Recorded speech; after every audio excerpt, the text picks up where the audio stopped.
Slide 1, selamat pagi. Para taruna, calon pemimpin maritim bangsa. Kita telah memasuki pertemuan keempat, sekaligus pertemuan terakhir dari rangkaian mata kuliah konvensi internasional. Selama 3 pertemuan sebelumnya, kita telah membangun fondasi yang kokoh. Kita telah memahami UNCLOS 82 sebagai konstitusi laut, menguasai resim-resim khusus di berbagai zona maritim, dan mempelajari tanggung jawab perwira dalam implementasi hukum di atas kapal.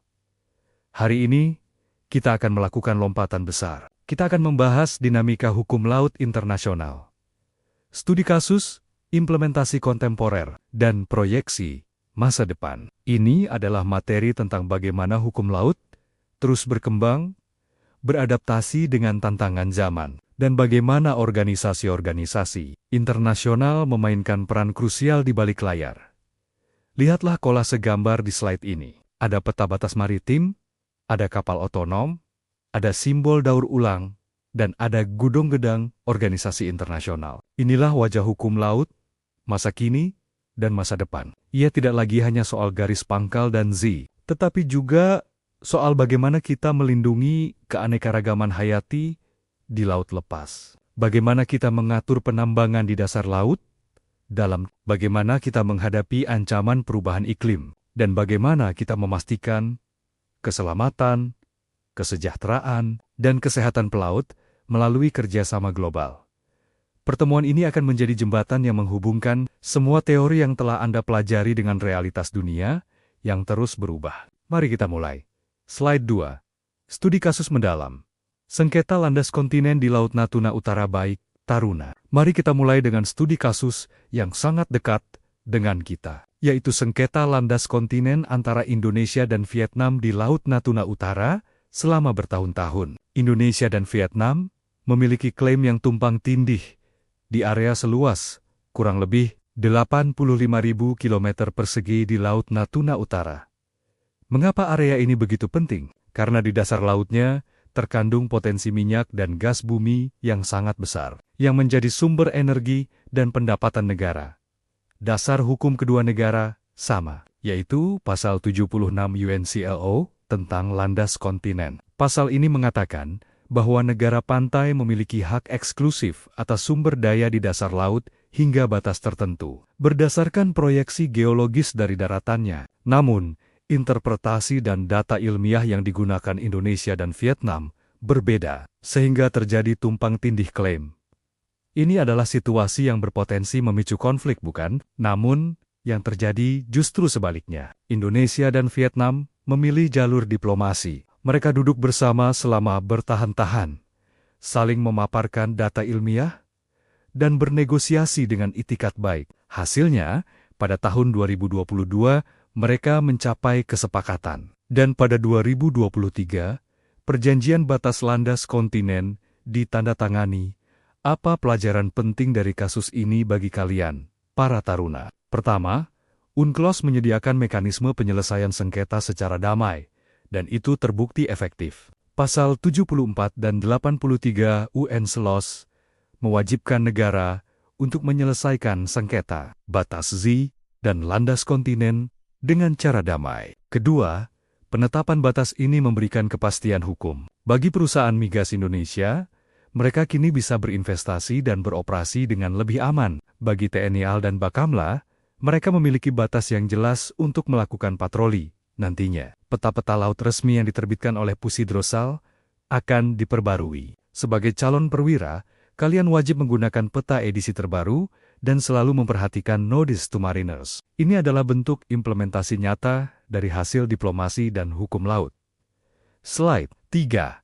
Perjanjian BBNJ, High Seas Treaty, babak baru hukum laut selanjutnya. Kita akan membahas sebuah perjanjian baru yang sangat penting, yaitu Perjanjian BBNJ, atau High Seas Treaty UNCL, OS 1982, meskipun sangat komprehensif, memiliki satu kekosongan besar. Ia tidak secara spesifik mengatur bagaimana melindungi keanekaragaman hayati di laut lepas High Seas dan kawasan dasar laut internasional di area. Padahal, laut lepas mencakup hampir 2/3 dari luas samudera dunia. Di sanalah banyak spesies unik dan sumber daya genetik laut yang belum terjelajahi berada. Nah, setelah negosiasi yang panjang selama hampir 2 dekade, pada tahun 2023, dunia akhirnya menyepakati perjanjian BBNJ. Perjanjian ini memiliki 4 pilar utama. Pertama, pengaturan akses dan pembagian keuntungan dari sumber daya genetik laut. Bayangkan, suatu saat nanti, ada perusahaan farmasi yang menemukan obat kanker dari bakteri laut dalam. Keuntungannya harus dibagi secara adil dengan seluruh umat manusia, terutama negara berkembang.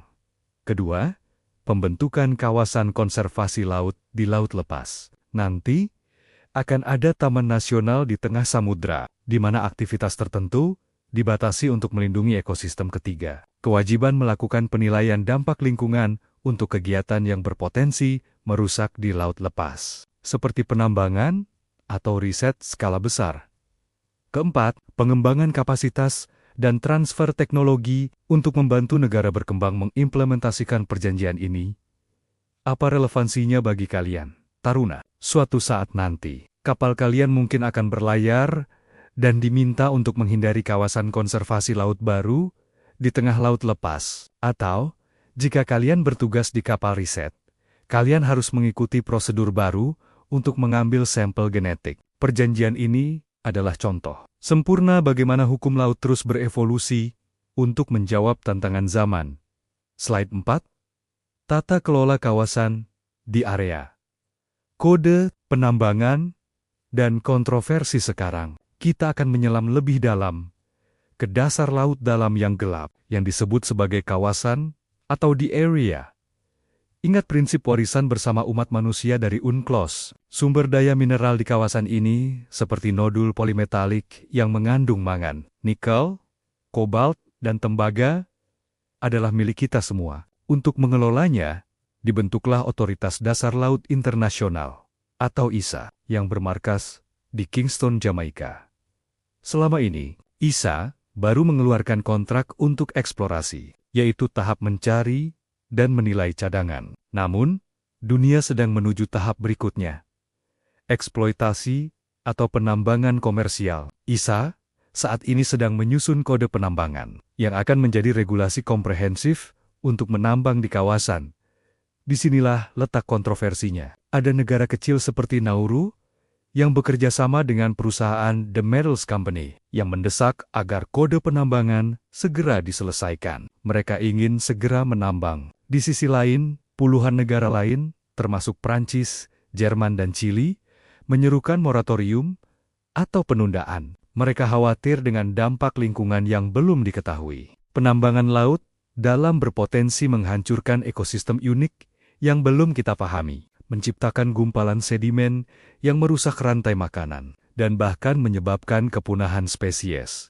Isu ini sangat kompleks. Ada tarik ulur antara kepentingan ekonomi, kebutuhan akan mineral untuk baterai kendaraan listrik, dan kewajiban melindungi lingkungan pasal 145 UNCL. OEC Indonesia adalah anggota ISA. Suatu saat nanti, Indonesia mungkin akan menjadi sponsor bagi perusahaan nasional yang ingin menambang di kawasan. Pengetahuan kalian tentang rezim ini akan sangat berharga. Slide 5. Dampak perubahan iklim, kenaikan muka air laut, dan garis pangkal Taruna. Sekarang, kita beralih ke isu yang sangat serius dan eksistensial. Dampak perubahan iklim terhadap hukum laut, fenomenanya sederhana. Es di kutub mencair, suhu laut memanas dan memuai. Akibatnya, permukaan air laut naik. Kenaikan ini, meskipun hanya beberapa milimeter per tahun, dalam jangka panjang, bisa mencapai puluhan sentimeter hingga meter. Ini mengancam garis pantai dan pulau-pulau kecil di seluruh dunia. Lalu, apa hubungannya dengan hukum laut? Ingat kembali konsep garis pangkal atau baselines. Garis pangkal normal adalah garis air rendah di sepanjang pantai. Dari garis inilah kita mengukur laut teritorial, Z, dan landas kontinen.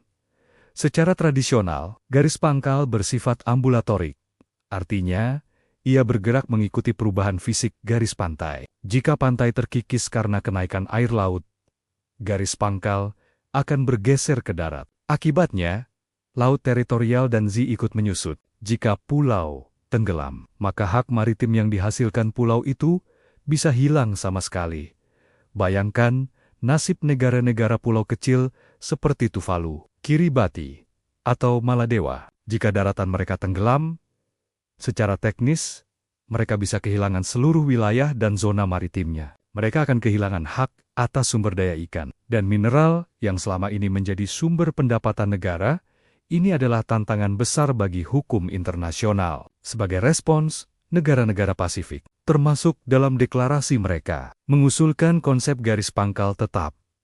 Mereka berargumen bahwa garis pangkal dan batas maritim yang telah ditetapkan secara sah harus tetap berlaku. Meskipun terjadi perubahan fisik akibat kenaikan muka air laut, mereka tidak ingin dihukum oleh bencana yang tidak mereka sebabkan. Bagi Indonesia, isu ini sangat relevan. Sebagai negara kepulauan terbesar, kita memiliki ribuan pulau kecil yang rentan tenggelam. Memahami dinamika ini penting untuk menjaga kedaulatan dan hak-hak maritim kita di masa depan. Slide 11. Peran organisasi internasional. ILO International Labour Organization, pelindung hak-hak pelaut. Sekarang, kita fokus pada ILO, atau Organisasi Buruh Internasional. Jika IMO fokus pada keselamatan kapal, maka ILO fokus pada kesejahteraan dan hak-hak orang di dalamnya, yaitu kalian para pelaut.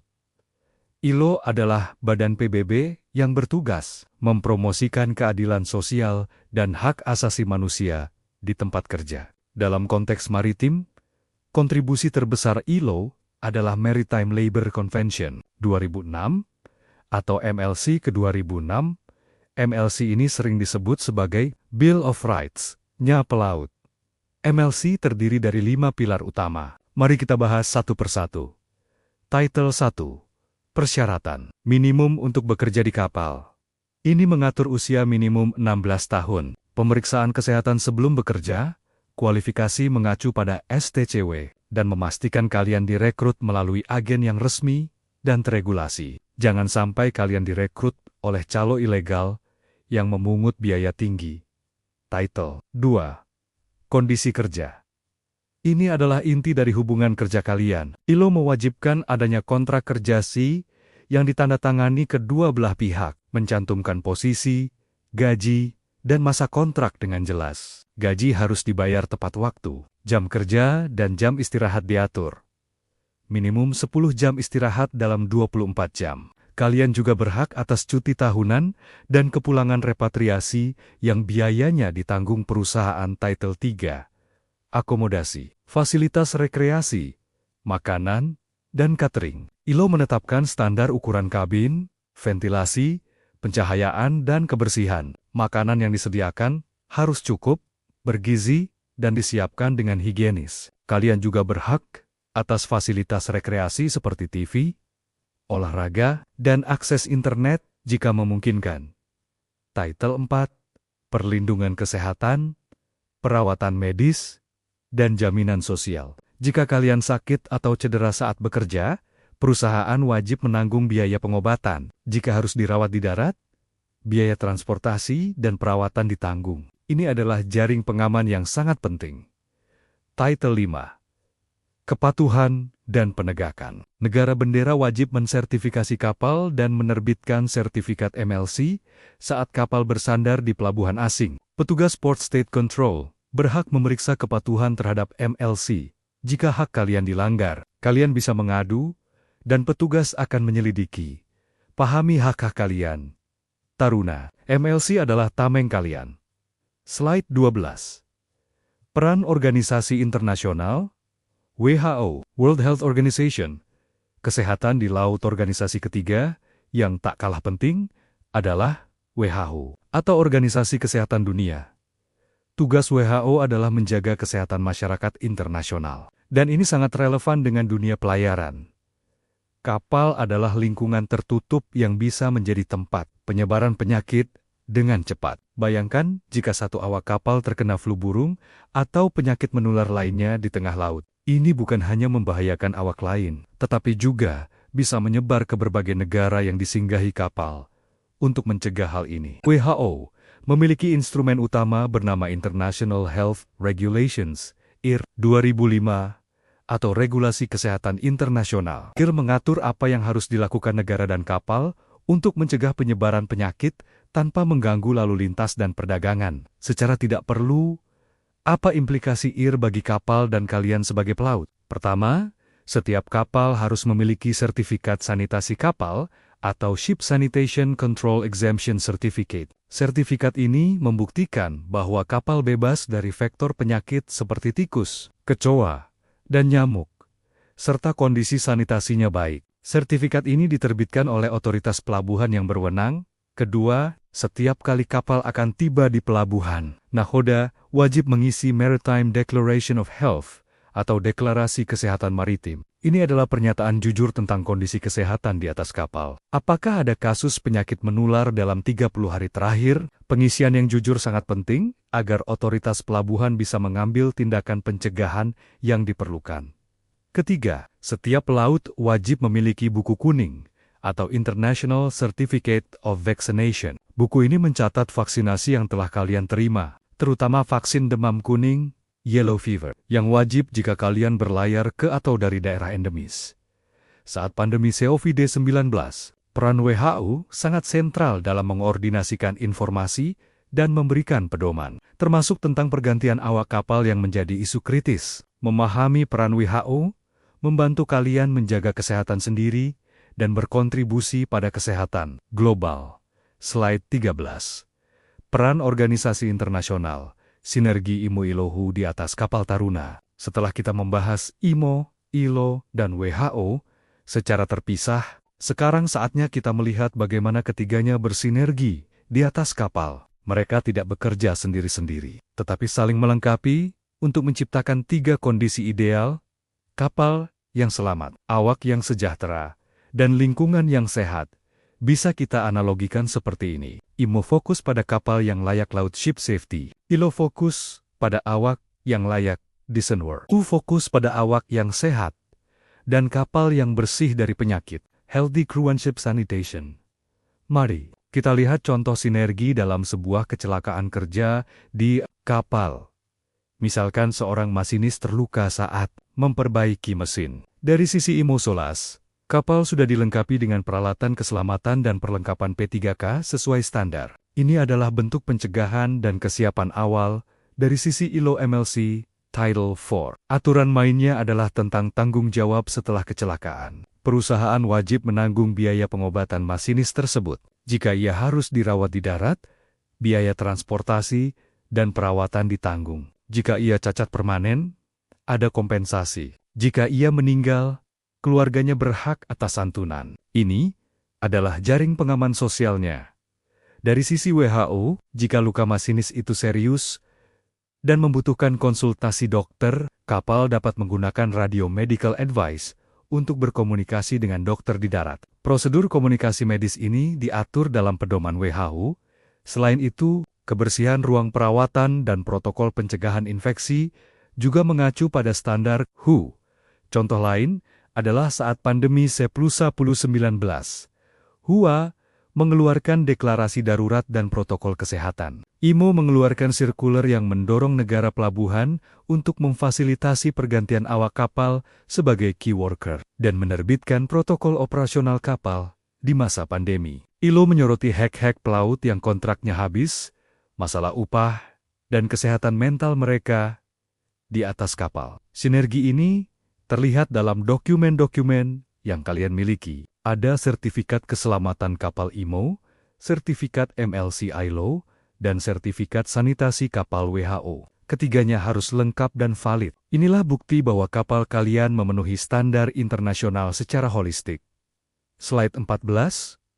Diskusi interaktif, skenario kompleks di Natuna dengan sudut pandang IMO ILOHU. Baik, Taruna, sekarang saatnya kalian berbicara. Kita akan melakukan diskusi kelompok dengan skenario yang lebih kompleks, yang menggabungkan semua aspek yang telah kita pelajari. Skenarionya masih di Laut Natuna Utara, tapi kali ada tambahan tantangan. Kapal MV Nusantara bendera Indonesia sedang berlayar di area yang baru saja disepakati batasnya. GPS mengalami spoofing. Ada 2 kapal patroli asing di dekat Rik, dan ada peringatan latihan militer dari Vietnam. Nakhoda memutuskan berlabuh sementara di lokasi yang tidak biasa. Nah, tantangan barunya. Selama menunggu, seorang awak kapal junior engineer mengalami demam tinggi, batuk, dan sesak napas. Ini terjadi di tengah kekhawatiran global akan varian baru flu burung. Saya minta kalian membentuk kelompok, diskusikan situasi ini dari 3 sudut pandang, IMO, ILO, dan WHO. Pertama, dari sudut pandang IMO, apa bahaya GPS spoofing? Langkah navigasi apa yang harus diambil untuk memverifikasi posisi? Jika kapal patroli Vietnam menghubungi, bagaimana prosedur komunikasi yang profesional? Kedua, dari sudut pandang ILO. Keputusan nakhoda untuk berlabuh karena force majeure ini berdampak pada jam kerja dan istirahat awak. Bagaimana seharusnya jadwal jaga diatur jika situasi berlarut? Bagaimana dengan persediaan makanan dan air bersih? Siapa yang bertanggung jawab? Ketiga, dari sudut pandang WHO, sebagai perwira, apa langkah pertama yang harus diambil untuk menangani awak yang sakit? Informasi apa yang harus dicantumkan dalam Maritime Declaration of Health nanti? Jika kondisinya memburuk dan perlu evakuasi medis, prosedur apa yang harus diikuti? Keempat, aspek sinergi. Jika kapal akhirnya harus merapat di pelabuhan lain untuk evakuasi, dokumen apa saja yang harus disiapkan untuk menunjukkan kepatuhan terhadap IMO, ILO, dan WHO sekaligus? Diskusikan. Taruna, tidak ada jawaban mutlak benar, tetapi ada argumen yang kuat dan lemah. Saya akan berkeliling untuk mendengar ide kalian. Slide 15. Penutup. Anda adalah ujung tombak implementasi para taruna yang saya banggakan. Kita telah sampai di penghujung pertemuan keempat, sekaligus penghujung rangkaian mata kuliah konvensi internasional. Perjalanan kita panjang dan mendalam. Kita telah mempelajari UNCLOS sebagai konstitusi laut, rezim-rezim khusus, tanggung jawab perwira, dinamika kontemporer, dan yang terakhir, peran 3 organisasi raksasa, IMO, ILO, dan WHO. Saya ingin kalian membawa pulang satu pesan terpenting dari seluruh kuliah ini. IMO, ILO, dan WHO bukanlah Slide 6. Isu kontemporer. Polusi plastik di laut. Selanjutnya, kita membahas polusi plastik. Ini adalah masalah yang sangat dekat dengan kehidupan kita sehari-hari. Setiap tahun, diperkirakan 8 hingga 12 juta ton sampah plastik masuk ke laut. Angka ini sangat sulit dibayangkan. Plastik ini tidak hanya merusak pemandangan, tetapi membunuh satwa laut. Penyu mengira kantong plastik adalah ubur-ubur. Ikan-ikan kecil memakan mikroplastik, lalu masuk ke rantai makanan, dan pada akhirnya bisa kita konsumsi. Menariknya, UNCLOS 1982 tidak secara spesifik mengatur polusi plastik. Namun, ia menyediakan kerangka kerja. Pasal 192 menyatakan bahwa negara memiliki kewajiban untuk melindungi lingkungan laut. Ini adalah kewajiban payung. Selain itu, MARPOL Aneks 5 dengan tegas melarang pembuangan semua jenis plastik dari kapal. Jadi, aturan untuk kapal sudah jelas. Dilarang membuang plastik ke laut. Namun, sumber terbesar polusi plastik sebenarnya bukan dari kapal, melainkan dari darat. Sungai-sungai yang membawa sampah, limbah industri, dan pengelolaan sampah yang buruk di kota-kota pesisir. Untuk mengatasi akar masalah ini, dunia sedang merundingkan perjanjian plastik global yang diharapkan dapat mengatur siklus hidup plastik dari hulu ke hilir sebagai pelaut. Apa peran kalian? Sederhana, tapi sangat penting. Pertama, pilah sampah plastik di kapal. Jangan pernah membuangnya ke laut. Simpan dan bongkar di fasilitas pelabuhan. Kedua, kurangi penggunaan plastik sekali pakai di kapal. Gunakan botol minum isi ulang. Ketiga, catat setiap pembongkaran sampah plastik di Garbage Record Book. Ini adalah bukti kepatuhan kalian terhadap MARPOL. Kalian adalah bagian dari solusi. Slide 7. Tantangan baru, keamanan siber maritim sekarang. Kita memasuki dunia maya, yaitu ancaman siber di kapal. Kapal modern adalah sistem yang sangat terkomputerisasi. SCDIS untuk navigasi, GPS untuk menentukan posisi, AIS untuk identifikasi, sistem kontrol mesin yang otomatis, dan sistem manajemen muatan. Semua sistem ini terhubung dalam suatu jaringan.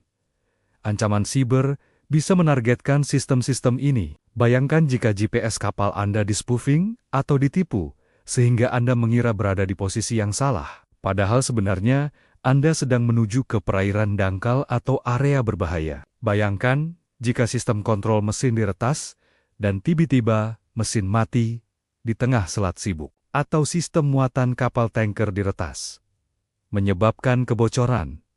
IMO menyadari bahaya ini. Mereka telah mengeluarkan resolusi yang mewajibkan perusahaan pelayaran untuk mengintegrasikan manajemen risiko siber ke dalam Safety Management System (SMS) kapal mereka. Artinya, ancaman siber sekarang harus diperlakukan seperti ancaman keselamatan lainnya. Harus diidentifikasi, dinilai risikonya, dan dikelola. Sebagai taruna, kalian adalah pengguna sistem-sistem ini. Praktik keamanan siber harus menjadi kebiasaan. Pertama, jangan pernah mencolokkan flash drive pribadi yang tidak terpercaya ke komputer navigasi. Kedua, waspada terhadap email phishing yang mencoba mencuri kata sandi. Ketiga, jika melihat perilaku aneh pada komputer, seperti kursor bergerak sendiri atau file yang tiba-tiba hilang, segera laporkan. Jangan coba-coba memperbaiki sendiri jika tidak kompeten. Ingat, kelalaian kecil bisa menjadi celah besar bagi peretas. Slide 8. Masa depan. Pelayaran. Maritime Autonomous Service Ships, MES Taruna. Kita akan melihat ke masa depan, yaitu era kapal otonom atau MES. MES adalah kapal yang dapat beroperasi secara mandiri, dengan berbagai tingkat otonomi. IMO membaginya menjadi 4 derajat. Degree 1, kapal dengan sistem pendukung keputusan, pelaut tetap di kapal. Degree 2, kapal dikendalikan dari jarak jauh, tetapi masih ada pelaut di kapal untuk berjaga-jaga. Degree 3, kapal dikendalikan dari jarak jauh, tanpa awak di kapal. Degree 4, kapal sepenuhnya otonom, kecerdasan buatan yang mengambil keputusan sendiri. Konsep ini menarik karena menjanjikan efisiensi dan pengurangan kesalahan manusia. Namun, ia memicu pertanyaan hukum yang sangat mendasar berdasarkan UNCLOS. Pertama, definisi nakhoda dan awak kapal. Pasal 94 UNCLOS mewajibkan negara bendera untuk memastikan setiap kapal diawaki oleh nakhoda dan perwira yang berkualifikasi. Apakah nakhoda dan awak itu harus manusia, atau bisa berupa algoritma dan operator di darat? Kedua, tanggung jawab jika terjadi kecelakaan. Jika 2 kapal otonom bertabrakan, siapa yang bertanggung jawab? Pemilik kapal, perusahaan pembuat perangkat lunak, operator, di pusat kendali? Ini pertanyaan rumit yang belum ada jawabannya. Ketiga, hak lintas dan kepatuhan terhadap COLRIG. Bagaimana kapal otonom berkomunikasi dengan kapal lain dan VTS? Bagaimana ia menjalankan kewajiban menghindari tubrukan tanpa kehadiran manusia? Ini adalah masa depan kalian. Taruna, kalian akan menjadi generasi pertama yang bekerja berdampingan dengan atau bahkan mengoperasikan kapal-kapal ini. Bekali diri kalian dengan pengetahuan teknologi, tetapi jangan pernah tinggalkan dasar-dasar kepelautan. Jika sistem gagal, Andalah yang harus mengambil alih. Slide 9. Peran organisasi internasional IMO International Maritime Organization. Bagian 1. Baik, Taruna. Sekarang kita memasuki inti dari pendalaman materi kita hari ini, yaitu peran 3 organisasi internasional yang sangat penting. Kita mulai dengan IMO, atau Organisasi Maritim Internasional. IMO adalah badan khusus Perserikatan Bangsa-Bangsa yang bermarkas di London. Tugas utamanya adalah membuat aturan main di laut. IMO didirikan pada tahun 1948, tetapi mulai beroperasi efektif pada tahun ke-1959. Mengapa didirikan? Karena setelah Perang Dunia Kedua, terjadi banyak kecelakaan kapal tanker dan bencana laut lainnya. Negara-negara sadar bahwa mereka membutuhkan standar internasional yang seragam. Tidak bisa masing-masing negara membuat aturan sendiri yang berbeda-beda. Fungsi IMO sangat luas. Pertama, ia merancang dan mengadopsi konvensi internasional. Kedua, Ia menjadi forum bagi negara-negara anggota untuk berdiskusi dan menyepakati kebijakan maritim. Ketiga, ia secara berkala memperbarui aturan-aturan teknis agar sesuai dengan perkembangan teknologi. Keempat, ia memberikan bantuan teknis kepada negara berkembang, termasuk Indonesia, agar mampu mengimplementasikan standar IMO. Struktur IMO terdiri dari majelis sebagai badan tertinggi, dewan sebagai badan eksekutif, dan komite-komite teknis. Yang paling penting bagi kalian adalah komite-komite ini, seperti MSC Maritime Safety Committee yang fokus pada keselamatan SOLAS, MFC Marine Environment Protection Committee yang fokus pada lingkungan MARPOL, dan Legal Committee yang menangani isu hukum. Relevansinya bagi kalian sangat langsung. Hampir semua aspek pekerjaan kalian di kapal diatur oleh konvensi yang dibuat di IMO. Sertifikat kapal kalian, prosedur keselamatan, pencegahan polusi, standar pelatihan, semuanya berasal dari IMO. IMO adalah pembuat andang-andang di lautan. Slide 10. Peran Organisasi Internasional, IMO International Maritime Organization, bagian 24, pilar konvensi kunci. Mari kita dalami 4 pilar utama konvensi IMO yang harus kalian hafal di luar kepala. Pilar pertama, SOLAS, International Convention for the Safety of Life at Sea. Ini adalah konvensi tertua dan paling penting tentang keselamatan. SOLAS mengatur standar konstruksi kapal, peralatan keselamatan seperti sekoci dan alat pemadam kebakaran, komunikasi darurat GMDSS, dan keselamatan navigasi. SOLAS juga mewajibkan adanya Safety Management System (ECM) Code di setiap kapal. Setiap minggu, ketika kalian melakukan fire drill atau abandon ship drill, kalian sedang melaksanakan mandat SOLAS. Pilar kedua, MARPOL, International Convention for the Prevention of Pollution from Ships. Ini adalah konvensi lingkungan yang sangat detail. MARPOL terbagi menjadi 6 lampiran atau aneks. Aneks 1, tentang minyak oil record book, OS. Aneks kedua, tentang zat cair berbahaya. Aneks ketiga, tentang zat berbahaya dalam kemasan. Aneks keempat, tentang air kotor sewage. Aneks kelima, tentang sampah garbage record book. Dan aneks keenam, tentang polusi udara, emisi SOx, NOx, dan efisiensi energi. Ketika kalian mengoperasikan AWS, memilah sampah, atau mencatat di logbook, kalian sedang melaksanakan MARPOL pilar ketiga, STCW, Standards of Training Certification and Watchkeeping for Seafarers. Inilah yang menjamin kompetensi kalian sebagai pelaut. STCW menetapkan standar minimal pelatihan, sertifikasi, dan tugas jaga untuk setiap tingkatan jabatan. Ia juga mengatur jam istirahat minimum untuk mencegah kelelahan. Sertifikat keahlian COC atau COP yang kalian peroleh adalah bukti bahwa kalian memenuhi standar STCW dan diakui secara internasional. Pilar keempat, meskipun di bawah ILO, sangat terkait erat, yaitu MLC, Maritime Labour Convention. Inilah Declaration of Rights-nya pelaut. MLC menjamin hak-hak dasar kalian. Kontrak kerja yang jelas, upah yang dibayar tepat waktu, akomodasi yang layak, makanan bergizi, akses ke perawatan kesehatan, dan hak untuk dipulangkan. Keempat pilar ini adalah fondasi karier kalian. Kalian, para taruna, adalah ujung tombak implementasi. Aturan-aturan agung yang dibuat di gedung-gedung megah di London atau Jenewa itu hanya akan menjadi tinta di atas kertas tanpa tindakan nyata kalian di lapangan. Ketika kalian mencatat dengan jujur di Oil Record Book, kalian sedang menegakkan MARPOL, IMO. Ketika kalian memastikan jam istirahat rekan kerja tercukupi, kalian sedang menegakkan MLC, ILO. Ketika kalian melaporkan gejala demam, kalian sedang melindungi kesehatan seluruh awak dan mencegah penyebaran penyakit, WHO.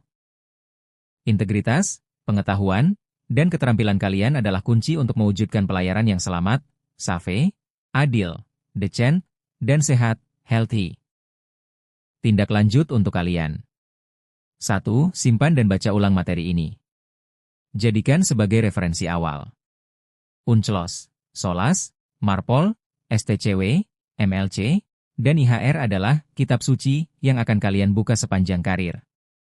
2. Terapkan dalam setiap simulasi dan praktik. Di atas kapal latih, selalu tanyakan, Apa aspek hukum dari situasi ini? Apa kaitannya dengan IMO, ILO, dan WHO? 3. Ikuti perkembangan. Laut, teknologi, dan hukumnya terus berubah. Jadikan membaca berita maritim dan publikasi IMO sebagai kebiasaan. 4. Jaga integritas dan kesehatan. Integritas adalah modal utama kalian. Kesehatan adalah aset terbesar kalian. Selamat belajar, teruslah bertanya, dan kejarlah ilmu setinggi-tingginya. Bangsa dan laut ini membutuhkan pemimpin-pemimpin seperti kalian. Jadilah pelaut yang tidak hanya cakap secara teknis, tetapi juga bijaksana, berwawasan luas, dan menjunjung tinggi nilai-nilai kemanusiaan.